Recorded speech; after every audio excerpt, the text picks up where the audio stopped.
mana boleh dapat income RM1,000 sebulan? Benda ni scam ke? Too good to be true je. Okey, tak apalah saya explain. Yang pertama, kena buat bisnes SIM card Tuan Wow. Kita ajak orang pakai SIM card ni dan tiap kali orang tu top up, company akan bayar kita commission. Mereka nak top up di mana saja terpulang, kita terima saja commission. Handphone kan satu keperluan. Jadi tiap-tiap bulan mereka pasti akan top upnya. Itu yang menyebabkan kita dapat income tu berterusan setiap bulan.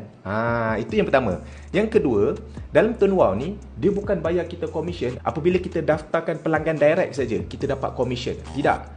Tapi Tuan Wow akan bayar kita commission pada tier 1 10% customer yang direct tu. Tapi bila dia berkembang dekat bawah, jadi kat tier 2, company tetap bayar juga commission sebanyak 3%. Dia berkembang lagi dekat bawah dekat tier 3, company bayar lagi kita commission sebanyak 13%.